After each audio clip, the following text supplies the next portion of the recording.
Days news Marathi प्रतिनिधी एजाज शेख। नाशिक शासकीय आश्रमशाळांतील गट 3 व गट 4 कर्मचाऱ्यांसाठी आदिवासी विकास विभागाकडे मागण्यांचं निवेदन।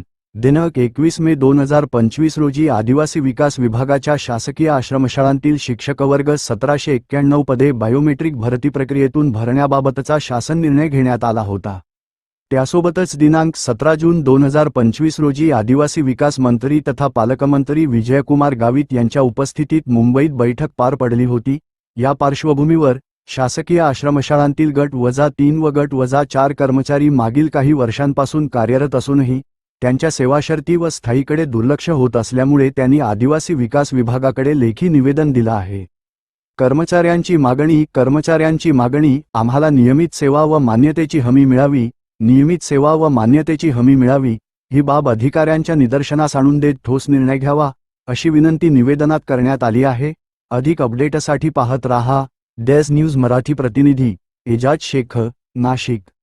चौधरी संघटना अध्यक्ष आम्ही गेल्या 9 तारखेपासून स्थगित केलेलं आंदोलन 9 तारखेला आम्ही सुरू केलेलं आहे आणि या ठिकाणी आम्ही 9 तारखेपासून बसलो आहे। आमची प्रमुख मागणी अशी आहे की वर्ग 3 कर्मचाऱ्यांच्या बाबत 21 मे 2025 रोजी जे बाह्य स्रोताने भरण्यात प्रक्रियेला निविदेला शासनाने मान्यता दिलेली आहे खाजगीकरणाच्या माध्यमातून, ती पूर्णतः ती निविदा रद्द करावी, ही आमची प्रथम मागणी आहे। दुसरी मागणी आमची अशी आहे की वर्ग 4 कर्मचारी यांचे लॅप्स झालेले जे पद आहेत ते पुनर्जीवित करून त्यांनाही कामावर हजर करावे आणि एकत्रित मागणी मूळ अशी आहे की हे दोन्हीही गोष्टी रद्द करून कर्मचाऱ्यांना जसं मागील शैक्षणिक सत्रामध्ये कार्यरत होते त्या कर्मचाऱ्यांना तासिका रोजंदारी तत्वावरच खाजगीकरण वगळता आम्हाला हजर करावं, ही आमची प्रमुख मागणी आहे। आम्ही 9 तारखेपासून इथे निरीक्षण करत आहोत, बसलेलो आहोत।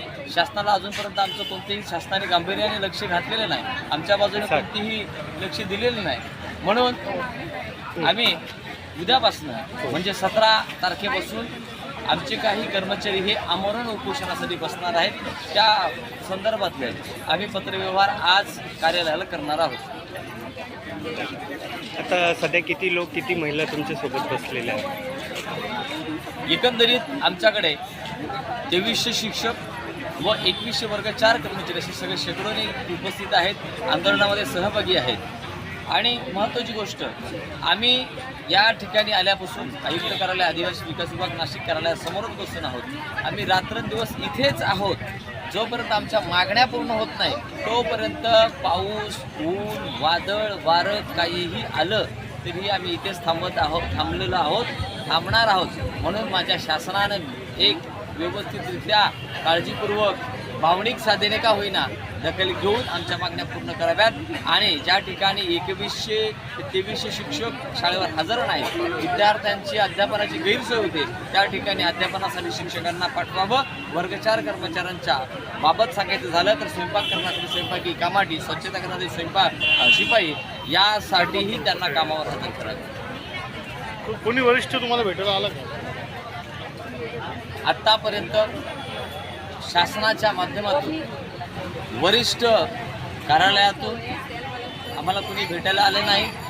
हो, नक्कीच आम्हाला आयुक्त महोदयांनी बैठकीसाठी पाचारण केलं, परंतु आमच्या मागण्या ज्या आहेत त्या पूर्ण कराव्यात। आम्ही कोणत्याही बैठकीला येणार नाहीत या विषयावर आम्ही ठाम आहोत। तसेच आदरणीय मंत्री नामदार आदिवासी समाजाचे हृदय सम्राट आदरणीय श्री झिरवाळ साहेब यांची कोर कमिटी आदरणीय आमदार नितीन पवार, आदरणीय आमदार खोसकर साहेब आणि स्वतः मंत्री महोदय यांनी आदरणीय अपरायुक्त पवारसाहेब, उपायुक्त आदरणीय अहिराव मॅडम व इतर अधिकारी यांच्यासोबत आमची बैठक घेतली, चर्चा केली, परंतु चर्चेमध्ये आम्हाला मान्य नसलेला किंवा मान्य असलेला तोडगा निघाला नाही।